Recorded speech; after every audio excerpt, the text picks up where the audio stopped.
People of the internet, welcome back to another video. It is I, Don Thomas, back in here with another one. As always, folks, I appreciate you guys tuning into these videos. The likes, the comments, the subscribes, they're all greatly appreciated. I do appreciate the support. Without further ado, let's go ahead and dive into today's topic, man. We have an interesting one. Heard about this, a few days ago. Of course, news just kind of broke. I think it was an event that happened some time ago, but a verdict was made sometime last week in regard to a YouTube prankster and a gentleman at work in a mall. This was actually in an area that I'm familiar with, around my hometown, DMV area, Virginia. I believe a mall in Virginia. Let's go ahead and watch a clip. I have a clip pulled up here. We're going to watch the clip together. And of course, I want to share my thoughts. And I think there's a valuable lesson in all of this that we all can learn from moving forward. Let's go ahead and take a look.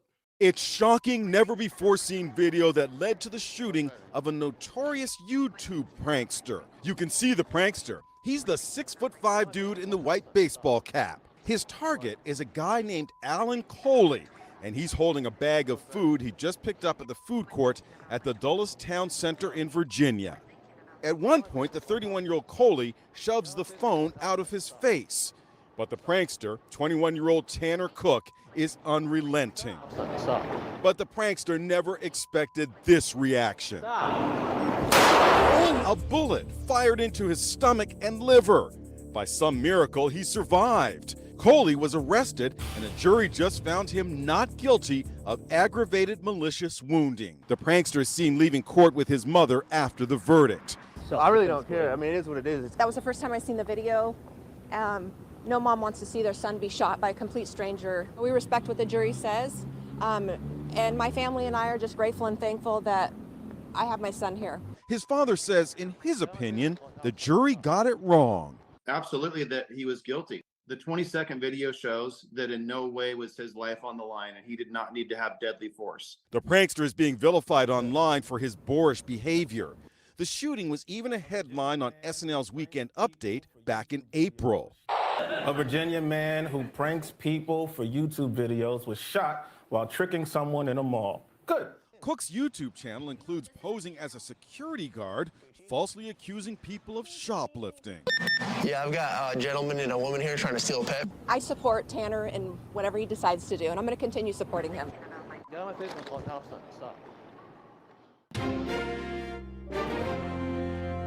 All right. So there you see the video, folks. Now, for me personally, as I watch the clip and I assess the situation, as we all just did, for me personally, it's one of those situations where you kind of just shrug, and just, it's unfortunate that a man was shot, a young man at the age of 21 was shot. It is unfortunate. I would never wish that upon anybody. But I do believe a valuable lesson could be learned from all of this, right? And this kind of speaks to like the direction of our current culture, of course, which is a topic that I speak on this channel a lot, right? The current state of our current culture and where it's heading.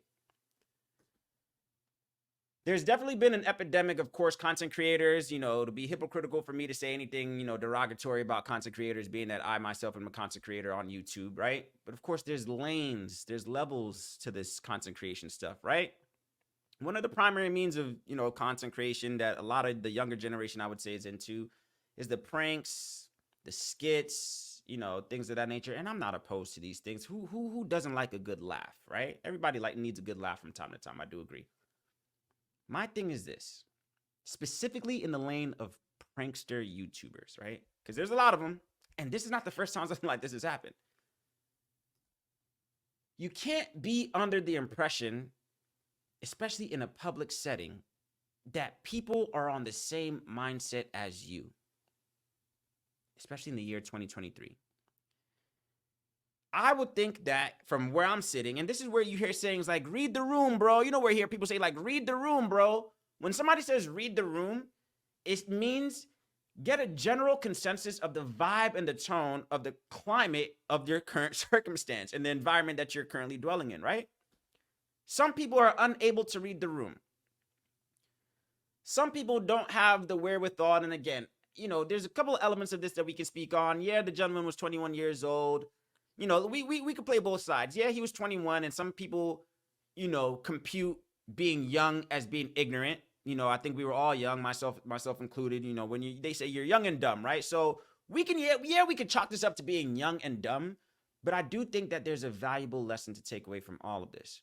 Playing both sides in defense of the gentleman who was a decade older. So you heard the gentleman, I believe, I forgot his first name, last name was Coley. Coley was the 31-year-old delivery driver. I think they said he was like a Uber Eats delivery driver, whatever the case is. Let's run with that narrative. Let's say he's a 31-year-old Uber delivery driver, or, you know, Uber Eats delivery driver, whatever the case is. And let's say this is, you know, his primary means of income or his secondary means of income, whatever the case is. This is what he's doing with his time, right? And you also can't judge a book by its cover. But I would also mention that being as a member in the 30s, you know, us millennials got a lot going on right now, right? There's a lot going on for us millennials, whether it's a student loan debt, you know, that we're trying to pay off, whether it's just inflation and all the generational things that our, you know, my generations have seen in our, you know, short period of time of being on this planet. There's a lot of things going on in everybody's life. Let's not even just chalk it up to millennials. There's a lot of things happening behind the scenes of a lot of people's lives, and it'll be foolish to assume that all of us have time to be playing. This gentleman was minding his business. Walked into a food court, went to get something to eat, whether it was for himself or to go deliver, you know, part of his job, whatever the case is. He's minding his business, and God knows what type of day he's been having. You don't know what side of the pillow he woke up on. You know, as they usually say, you woke up on the wrong side of the pillow. You don't know if he just got into, you know, got some bad news. Maybe a loved one was hurt or whatever the case is or whatever. You don't know if he's, you know, just broke up with his ex or whatever the case is. You don't know the circumstance that people are going through in this world, man. And that's not a lot of thing with social media and a lot of stuff is that, well, you know, things of that nature. Yeah, people can put on a front, you know, they'll, you know, put on a smile to, you know, kind of persevere and get through their situation. But internally, you don't know what people are going through. And this was a primary example of that. Primary example. So I think it'll be foolish of any of us, not just this prankster here or the ones that'll come right after him, because this won't end. It'll keep going. It'll be foolish of any of us, right? In our day-to-day to be going out here and assuming that just because maybe our life is good and, you know, all is well on our end, that's going to be the same for everybody that you come across. That is not the circumstance. Now, I will say this. Though I do believe, you know, like, again, I'm not championing the idea that, you know, it was right that a 21-year-old got shot. That's not what I'm rooting for. That's not what I'm saying, right? I don't think that was a verdict. I do think that was a situation that could have been handled differently. Coley, I would say this, man. Brother, I do believe you shooting the gentleman in a food court was a little bit aggressive, right? Right? I do agree that it was a little bit aggressive. Now, mind you, of course, he was found not guilty. So he was found not guilty by the court. I think he did have to do some jail time, whatever the case is. I think if anything, he was charged with, you know, basically like harm in a public setting. I forgot what the legal term is, but of course he pulled out a gun in a public setting. He's in a food court. So come on, bro. I would say, and, you know, in certain situations, it's always interesting how we'll be able to say, well, I would have done what I would have done, right? So we are able to say what we would have done in certain situations, but you would never really know what you would do until you're in that situation, until you're in that person's shoes. But I think a better solution would have been, right? Because I'm sure if this gentleman knew that, if the 21-year-old kid knew that this 31-year-old dude had a gun, he wouldn't even approach him. And that's kind of the sense that you should assume with everybody. Live under the impression that everybody has a gun or is in a bad mood. That's how I at least operate, whatever. And you will avoid a lot of hardship and heartache, you know, moving forward.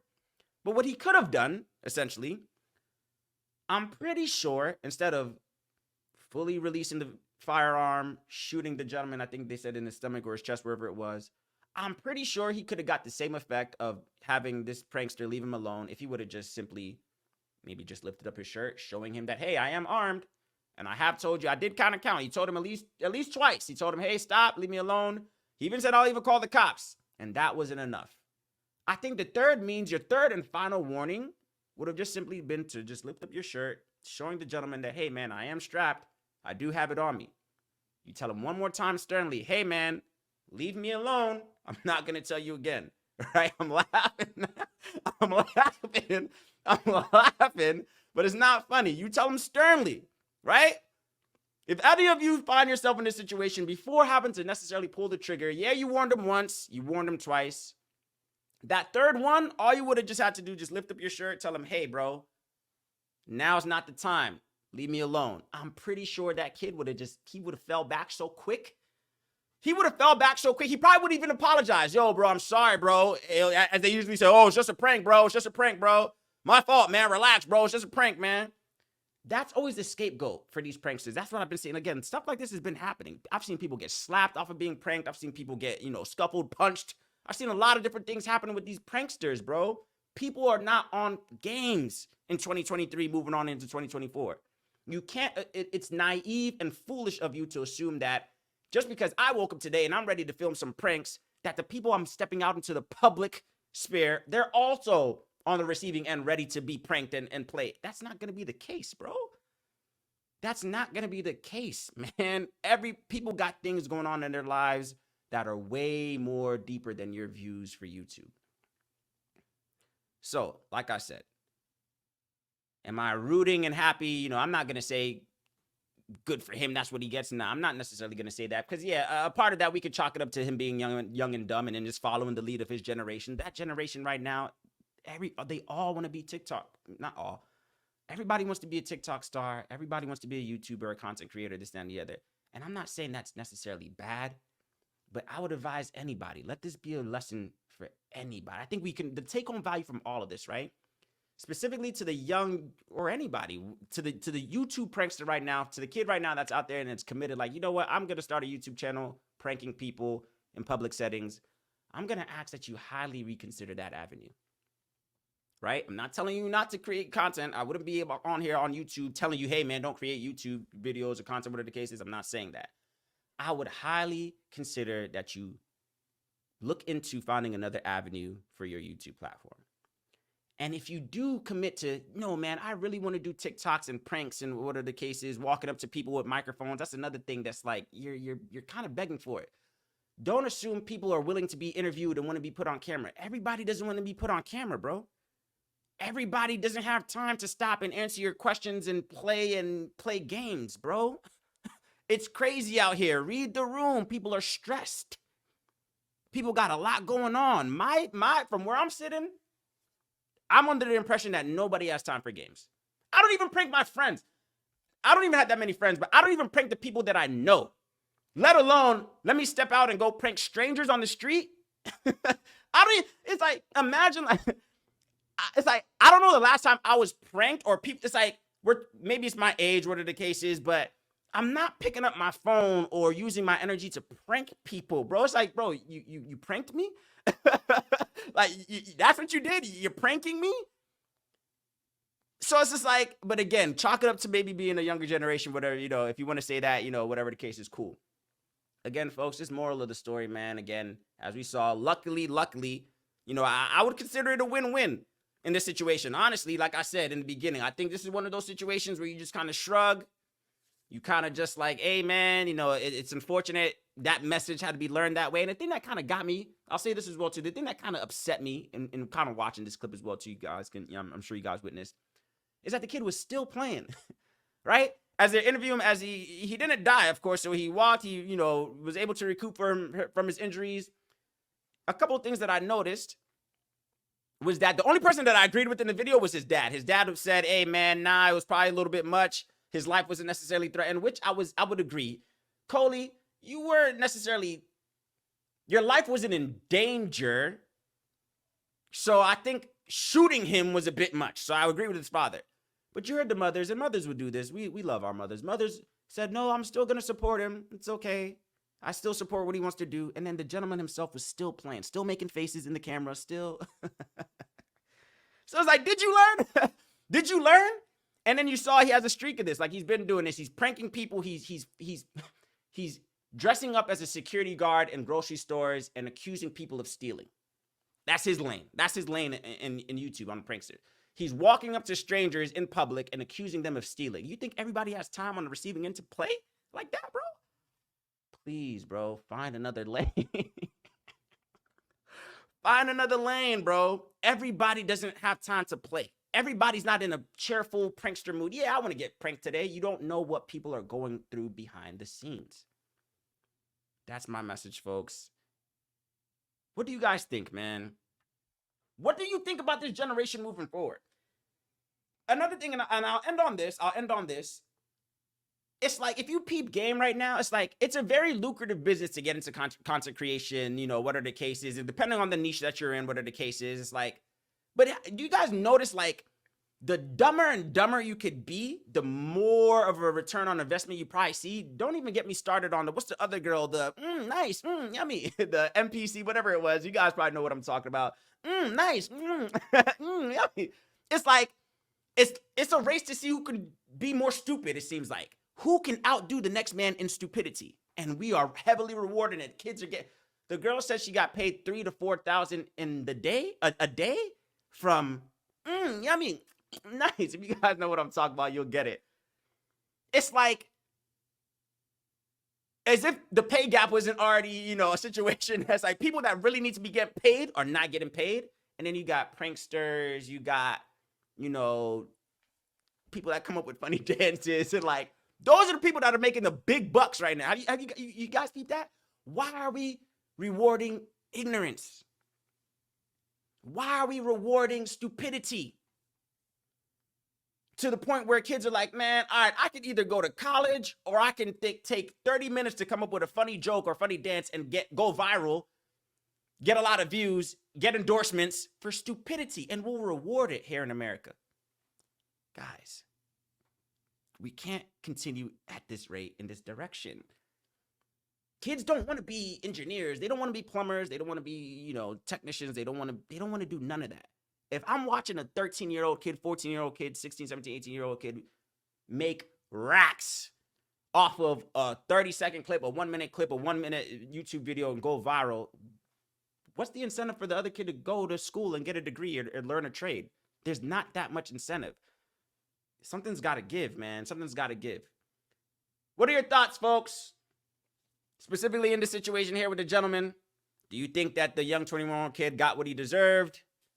Do you think Sir Coley going about his business was wrong in his actions? Was he warranted in his actions? I want to hear your thoughts, man. And what do you think about this moving forward and our generation of content creation and pranks and TikToks and jokes and funny dances? And what does this mean for our society moving forward? I want to hear your thoughts, folks. Leave them down in the comment section. And as always, I will catch you on the next one.